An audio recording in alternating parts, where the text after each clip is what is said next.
Salut Pierre, salut les spectateurs et spectatrices de l'étagère. T'as pas vu, on est reconfiné. Bah oui, hein, pas de chance. Par contre, je vous préviens, comme c'est un épisode un petit peu plus détente, voilà, on est entre nous, on est dans la chambre, cosy, et je vais pas m'embêter à dire t'as pas vu à chaque début de phrase, parce que voilà, on commence à avoir fait un peu le tour de la blague.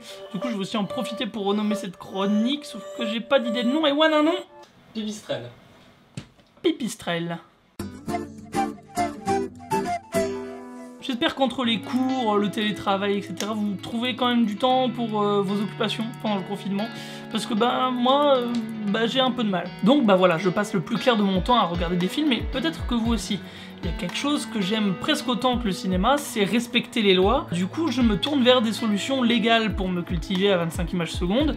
Et puis ces solutions, je pense que vous les connaissez. Il y a Netflix, Amazon Prime, Disney+, du fromage. Du jambon, des choses très concrètes.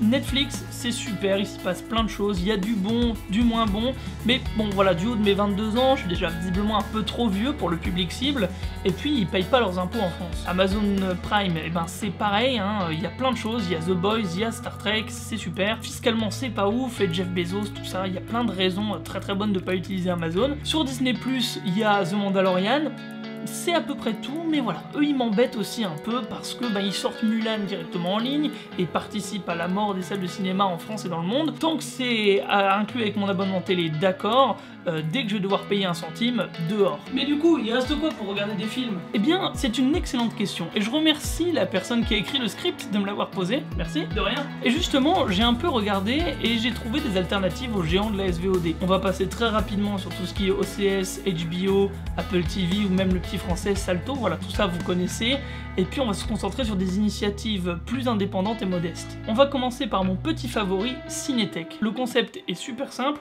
il y a des grands réalisateurs français et internationaux qui ont concocté une liste de 50 films qui les ont marqués au cours du XXe siècle, et ces films sont pour la plupart disponibles depuis ces listes sur la plateforme Cinétech. Donc on peut dire que les réalisateurs deviennent un peu nos conseillers en cinéma, hein, et puis voilà, on va pouvoir voir les films que eux ils aiment. Et il y a du beau monde, hein. Là je vois là Alain Chabat, Cédric Lapiche, Marjane Satrapi, les frères Dardenne. Il y a aussi Park Chan-wook, Bong Joon-ho pour le cinéma asiatique, Damien Chazelle, Paul Verhoeven, Agnès Jaoui, donc voilà, il y a du français de l'international. Ah, mais il y a aussi des réalisateurs complètement décédés, hein. Là je vois là Akira Kurosawa, François Truffaut, il n'y a pas de problème, ils ont leur petite liste d'influences qui permettent de se cultiver et en apprendre plus peut-être sur les thèmes de leur filmographie. La plateforme propose plusieurs modes de paiement, soit vous payez au film, 3 € à la location pour 48 heures ou 8 € à l'achat, soit c'est 3 € pour un abonnement au mois, et là c'est la plateforme qui vous met à disposition 10 films par mois, vous pouvez regarder que eux avec ces 3 € là. Ce mois-ci par exemple, Taxi Driver, Lost in Translation et beaucoup d'autres. Sur la plateforme suivante, Univers Ciné, vous allez forcément finir par trouver le film qui vous convient. Ça va de Terminator à Astérix chez les Bretons en passant par, je sais pas, un documentaire sur la permaculture. Donc voilà, le choix de film il est hyper large, donc autant vous dire que vous allez forcément trouver chausson à votre pied, comme dit l'expression bien célèbre. Le petit plus du site, c'est son système de classement. Les films sont classés par année de sortie, par pays d'origine, par genre, etc. Donc vous avez des petites cases à cocher. Donc là par exemple, voilà, je voudrais un film français, voilà, d'horreur, sorti dans les années 60. Voilà, les yeux sans visage, il m'en sort un comme ça, voilà, c'est cadeau. Le pompon sur la Garonne de la représentativité, c'est la catégorie LGBT qui est elle aussi très bien fournie. L'offre à la carte, donc où vous payez pour chaque film sur Univers Ciné, est encore plus vaste que l'offre d'abonnement, et les abonnements commencent à 6 € par mois.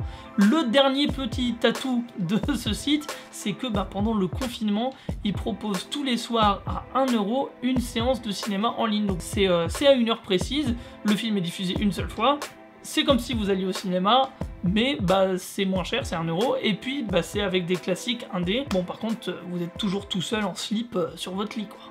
Oui, mais vous allez me dire, Perry, que voilà, moi la fiction, c'est pas mon truc, je préfère les documentaires. Et là, il n'y a pas de souci, puisqu'il y a aussi une plateforme spécialement faite pour ça, pour les documentaires, voilà, court-métrage, long-métrage. Ça s'appelle Tank, ça va du documentaire d'auteur au documentaire tête d'affiche, avec toujours pour la volonté de vous apprendre des choses, et ça commence à 6 € par mois. Et mais là, vous allez me dire, oui, mais Perry, que voilà, le confinement, je peux plus travailler, j'ai plus beaucoup d'argent. Eh bien, pas de panique, parce que bon, je regarde les stats hein, de l'étagère sur YouTube, quelque chose me dit que la majorité de nos spectateurs sont étudiants à l'Université Polytechnique Hauts-de-France à Valenciennes. Eh bien, pas de panique, puisque cette université a un partenariat avec Tenk. Donc, en allant dans le lien dans la description et en rentrant le code UPHF 2019 et avec vos identifiants de connexion UPHF, eh bien, vous pourrez vous connecter à Tenk gratuitement et accéder à toute la bibliothèque de Tenk, tous les documentaires. Si vous êtes étudiant mais pas à l'UPHF, c'est pas grave, on vous aime quand même. Renseignez-vous auprès de votre université, peut-être qu'une offre similaire existe dans votre établissement, puisque visiblement c'est quelque chose qui est assez répandu quand même. Et là vous allez me dire, oui mais si je suis pas étudiant, comment on fait? Et ben moi je vais vous répondre que bah c'est une vidéo, je ne vous entends pas, hein, c'est enregistré à l'avance, donc bah tant pis pour vous. Allez, j'en aborde deux autres très rapidement. Filmo TV, c'est une plateforme qui a une interface qui est calquée sur celle d'Amazon Prime. Il y a un éventail de films qui est super large, y compris des films très récents, parce que pourquoi s'embêter avec un truc comme la chronologie des médias? Il n'y a pas de concept particulier hein, sur cette plateforme, si ce n'est qu'il y a beaucoup de bonus autour des films. Il y a des making-of, il y a des featurettes, il y a des interviews, voilà, donc il y a beaucoup de choses. Et enfin, une dernière plateforme pour les gens qui ont peut-être un rythme de vie qui est différent du mien, parce que moi je me lève à midi, je regarde un film, je vais me coucher.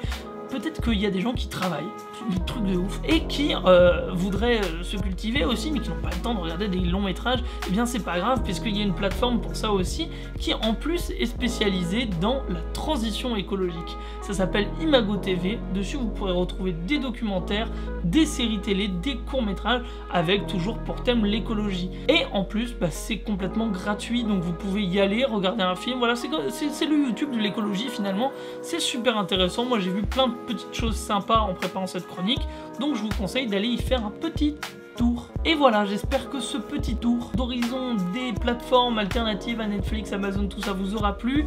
Vous l'aurez compris, il en existe plein, donc n'hésitez pas à aller en chercher par vous-même aussi, parce que bah, j'en ai forcément oublié. Se cultiver et regarder des films chez soi légalement, sans sortir et sans dépenser beaucoup trop d'argent, et eh bien c'est toujours possible.